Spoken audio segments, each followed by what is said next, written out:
orando, contribuindo e fazendo missões. Seja bem-vindo à nossa sexta videoaula das nossas lições bíblicas da faixa etária de adultos, onde estamos continuando o nosso assunto sobre ide, pregai o evangelho a toda criatura. Jesus ordenou para que os seus discípulos pegassem daquilo que eles receberam de graça da parte de Cristo Jesus e levassem a outras pessoas. A nossa lição de hoje traz este assunto importantíssimo para a vida cristã: orando, contribuindo e fazendo missões. Nosso texto áureo está baseado em Isaías, capítulo 6, versículo de número 8. Depois disso, ouvi a voz do Senhor que dizia: a quem enviarei e quem há de ir por nós? Então disse eu: eis-me aqui, envia-me a mim. Verdade prática. Nem todos são chamados para ir ao campo missionário, mas todos têm a responsabilidade de orar e contribuir com essa obra. Louvado seja Deus. Efésios capítulo 6, verso 18 ao 20, é a nossa leitura bíblica em classe de hoje.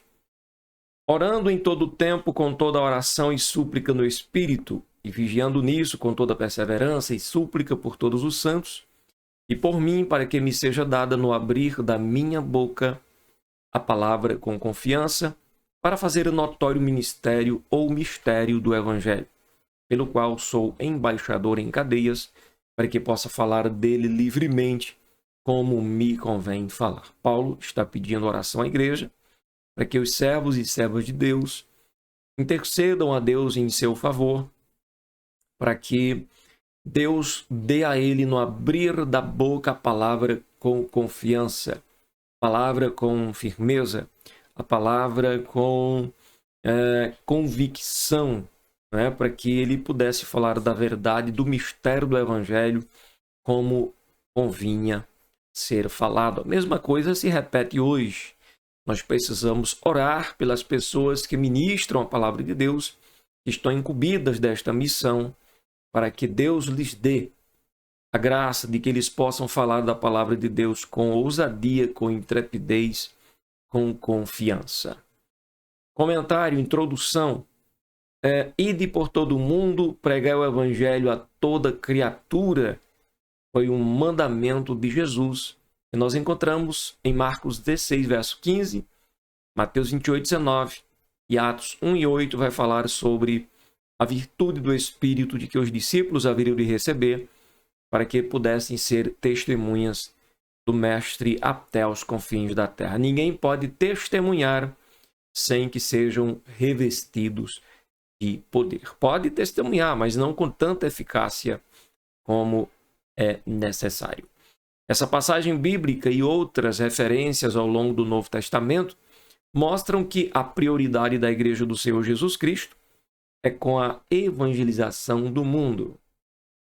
A prioridade da Igreja de Jesus Cristo é com a evangelização do mundo, cumprindo assim a determinação do nosso Salvador, né, que ordenou para que a Igreja fosse e pregasse o Evangelho. Evangelho que é boas novas de salvação para que o homem perdido seja encontrado. Esse compromisso com o chamado evangelização mundial exige 3 ações distintas. Para que esse chamado seja cumprido, é necessário existir 3 ações distintas, diferentes uma da outra. Primeira, orar. Sempre orar. Sem oração não vai, sem oração não funciona, sem oração não dá certo, porque ninguém tem poder próprio. O poder é de Deus, emana de Deus, a glória do Senhor, a autoridade de Deus, a sabedoria de Deus. Então somos totalmente dependentes. Segunda ação, contribuir.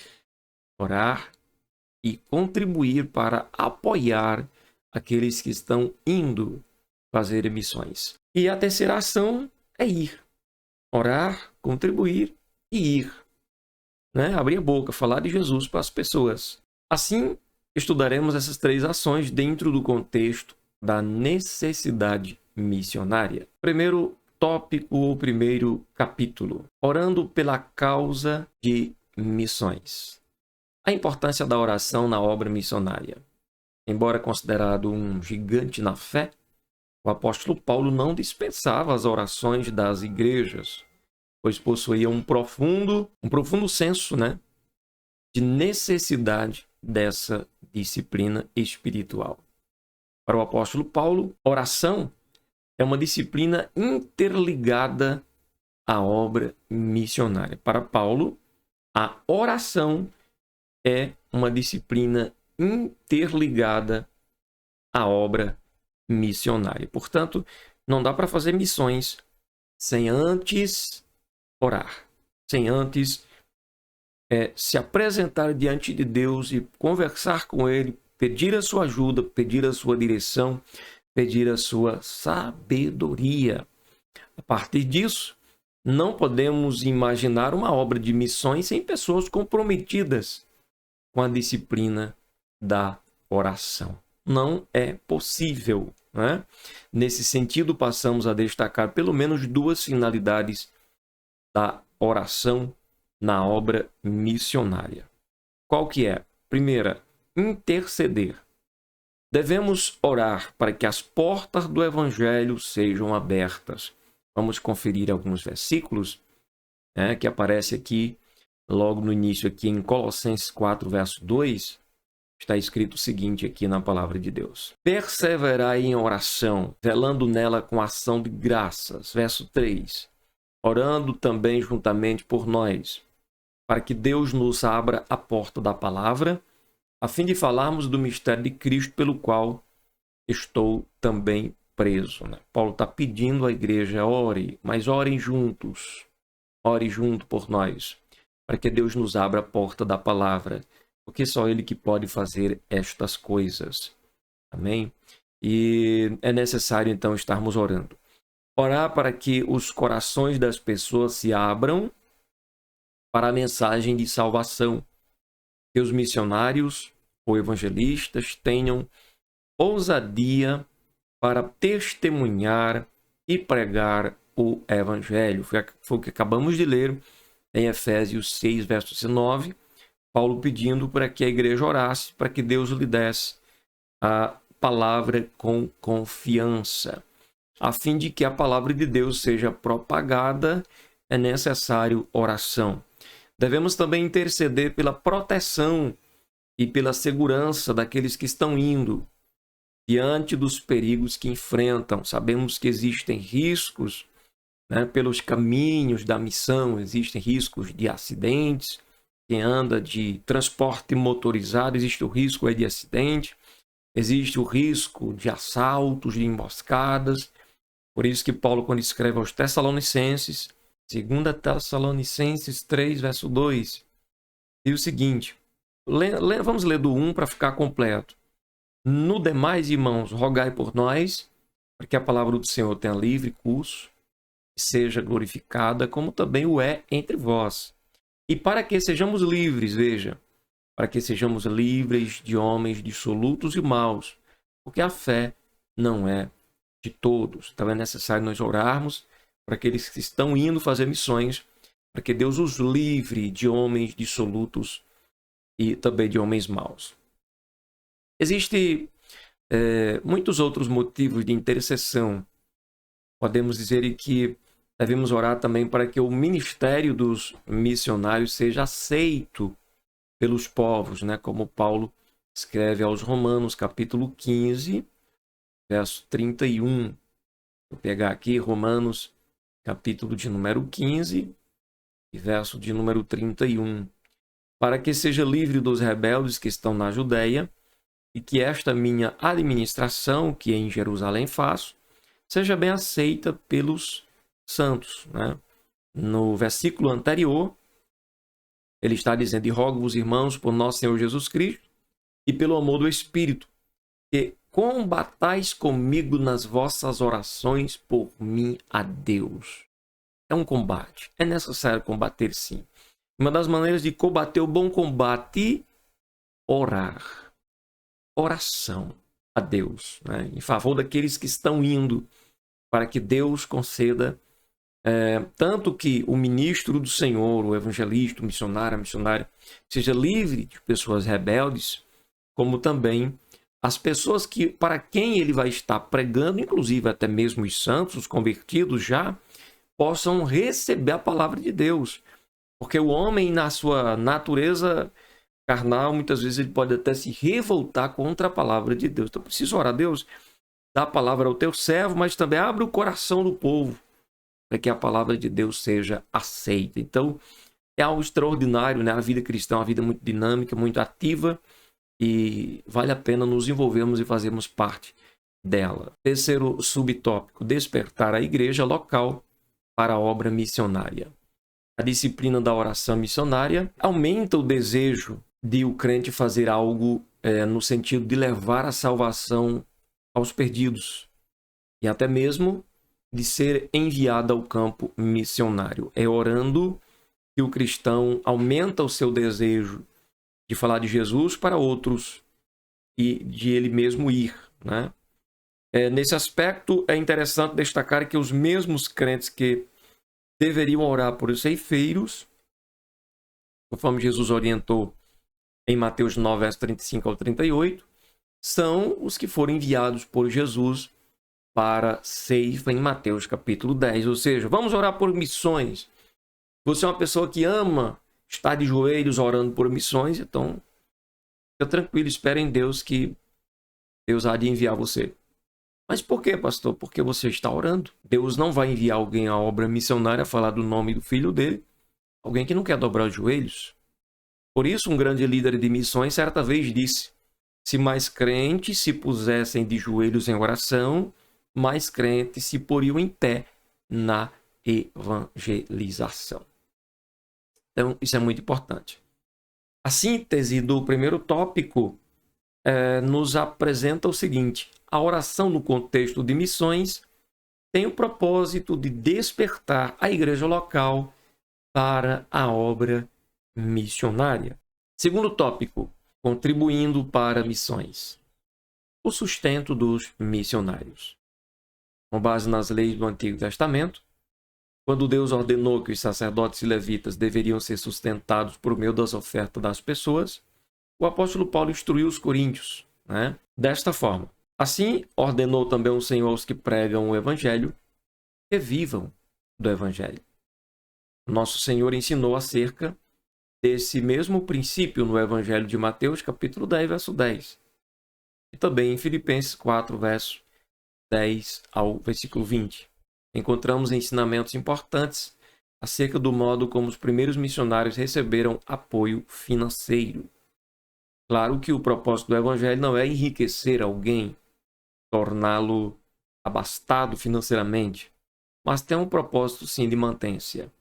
Após ter deixado a cidade de Filipos, o apóstolo Paulo foi a Tessalônica para pregar o evangelho e os filipenses enviaram o apoio financeiro e material para o apóstolo.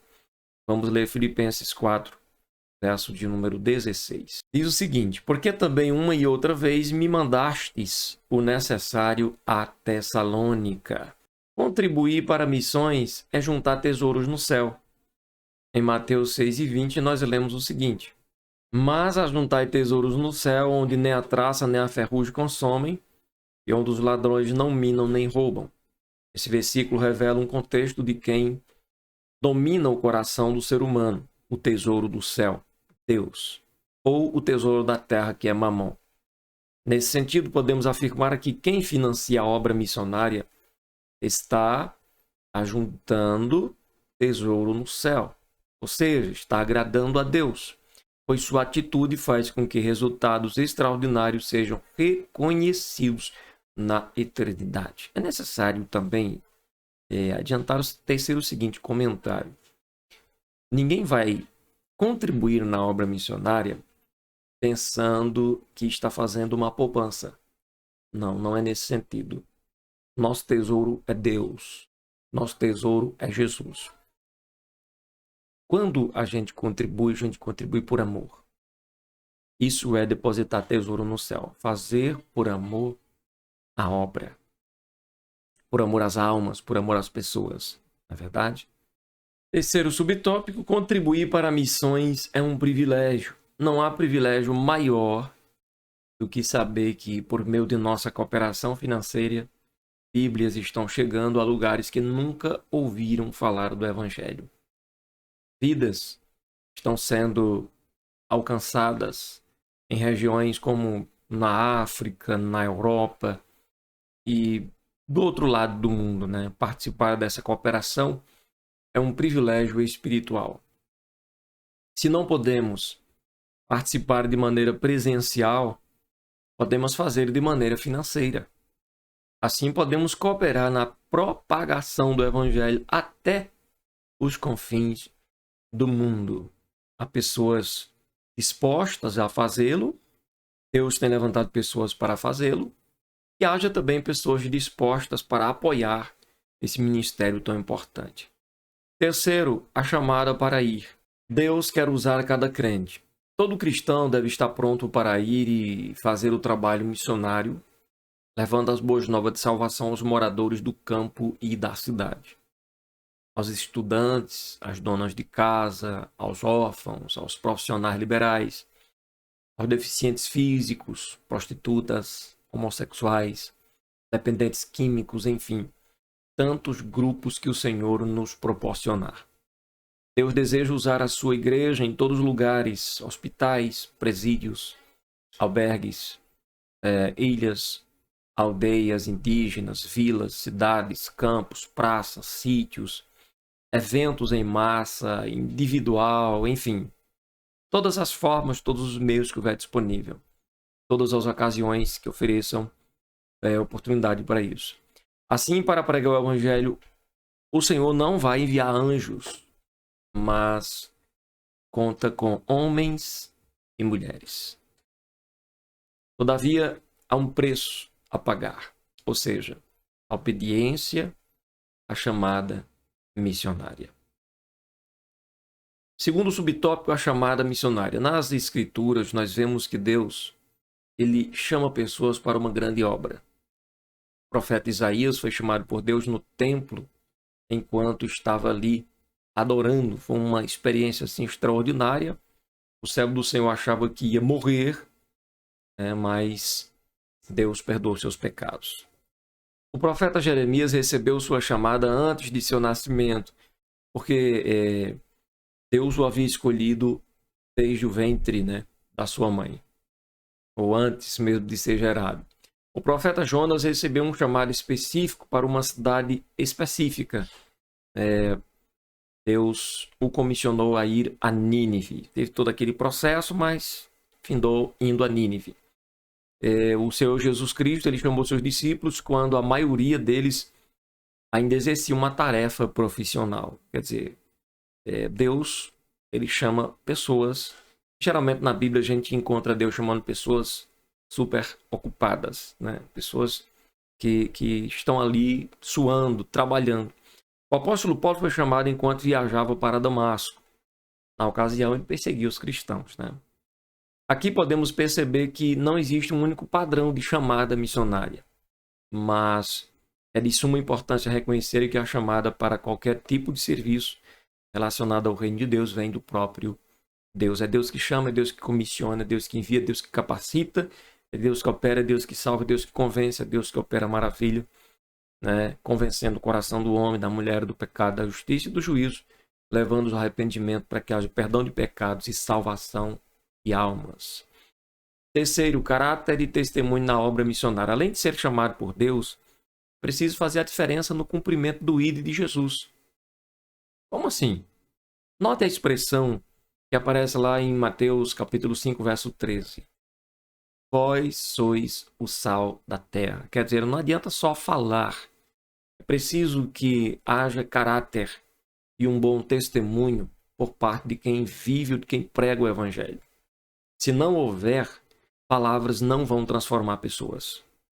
Essa sentença nos remete ao caráter do cristão, pois carrega o sentido de trazer sabor, marcando a vida das pessoas por meio das nossas. Note também a expressão, vós sois a luz do mundo. Essa sentença traz a ideia do nosso testemunho pessoal, ou seja, a luz deve brilhar em meio às trevas, no contexto em que estamos inseridos. É aqui mesmo onde você precisa brilhar. Tem gente que, vamos mudar desse lugar, que esse lugar é terrível, é ruim, é péssimo. É aí que Deus quer que você brilhe. A luz, né, em meio às trevas. Se não houver um bom testemunho, se não houver um bom exemplo, também não adiantam palavras. O maior sermão que um ministro ou uma ministra de Deus deve dar, né, a própria vida. Uma vida como sal da terra, uma vida como luz do mundo. Quarto e último subtópico, o perfil do vocacionado. Podemos dizer que há um conjunto de competências necessárias ao desempenho do chamado missionário. Dentre elas, destacamos as seguintes. Primeira competência. É preciso que a pessoa seja escolhida por Deus. Não é só querer. É preciso que Deus queira primeiro. Não ser neófitos. O que é isso? É recém-convertido ou novo convertido. Claro que nesse sentido, quando a palavra diz não neófito aqui, aparece o texto em 1 Timóteo, vou até conferir esse texto aqui, 3 e 6. Paulo está falando sobre os deveres dos bispos e dos diáconos. E aqui no versículo 5, ele está dizendo que o obreiro, o diácono ou o bispo, né, ou o presbítero, por exemplo, não deve ser pessoas neófitas, recém-convertidas. Qual a visão de Paulo com relação a isso? Para que, ensoberbecendo-se, não caia na condenação do diabo. Ou seja, a pessoa pode se ensoberbecer, findar em vez de se edificar, cair. Né? Só que aqui, ao falarmos de obra missionária, poderia surgir aqui uma dúvidazinha, uma pergunta. Qual? Quer dizer que eu não posso falar de Jesus por ser novo convertido? Pode. Pode sim e deve aproveitar desde o primeiro minuto da sua vida.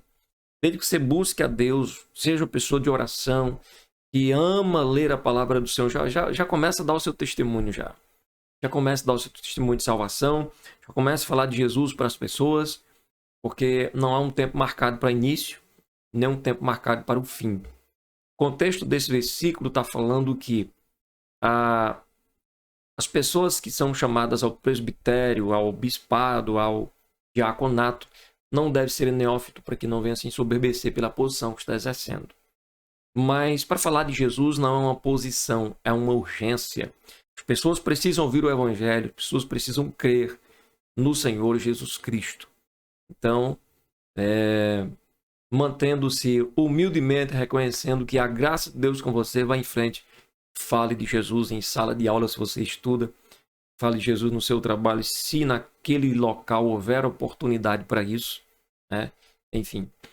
Outra coisa importante, outra competência para o vocacionado, deve ser cheio do Espírito Santo.